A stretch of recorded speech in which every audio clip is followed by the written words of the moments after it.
This one comes from AP, doesn't say where AP is from, and writes, Eddie, it looks like Tracy and Phil are suing Stephen Riley. What do you know?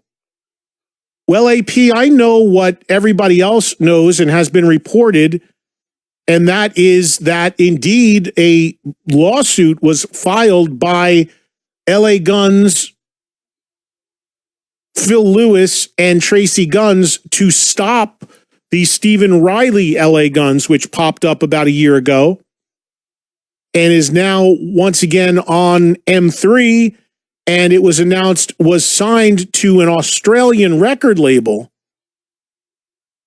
called Golden Robot.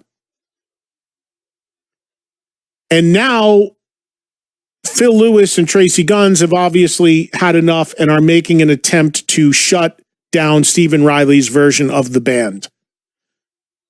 What's interesting about this is that there were multiple versions of LA Guns for a while that everybody just let go, meaning all camps just decided it's not worth it and let the fans and promoters figure out what's what. This is clearly a case where Phil and Tracy have had enough and they're going to try to stop it. Whether they're able to do that and are successful, I do not know because I'm not a lawyer. I don't know the parameters of the contract. I don't know anything about law or the legalities of it. All I know is that it's pretty defined who does or doesn't own the name of a band. And, I don't know what the papers read. I don't know that's for the judges and the lawyers to find out. So I hope it's resolved fairly and quickly.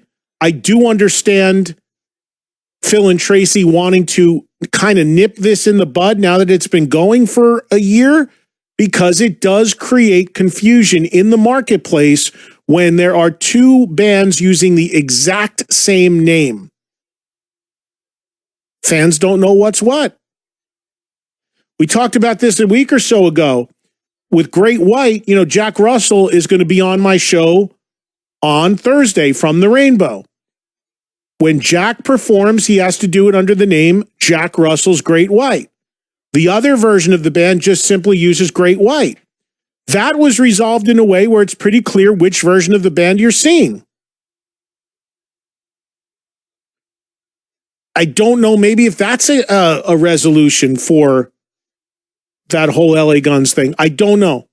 But you are correct. That did go public that they are now actually suing them. And we'll see what the courts decide.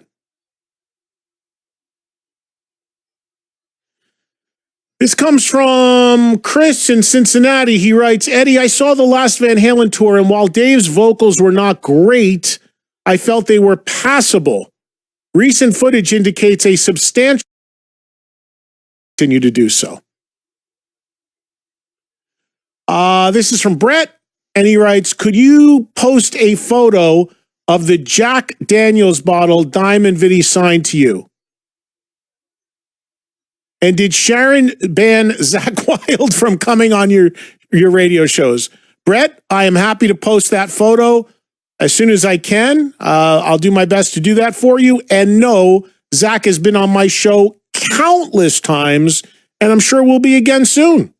There's no issue whatsoever there, and he's been on countless times, even while any sort of perceived issue, God knows what it is, with Sharon may exist. But no, there's no issue there whatsoever.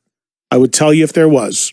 I haven't talked to Zach in a while, probably due to get him on, but I see him at shows and we talk and stay in touch here and there. And for a while, we were always texting during football season because we're both big Giants fans, although I didn't hear from him this season, although there wasn't much good news to text about. There was one time where me, him, and Snake Sabo, where we had a every Sunday of crazy football thread of text going as we watched the Giants, Snake being a Jet fan, and he was rattling the cage of Zach and I. But no, there is no issue there whatsoever. Thank you very much, and we'll look into getting Zach on very soon. All right, we got to take a break. Hey, hey, Ron, here comes one of your breaks. Please hang in there for the 2 or 3 minutes, please.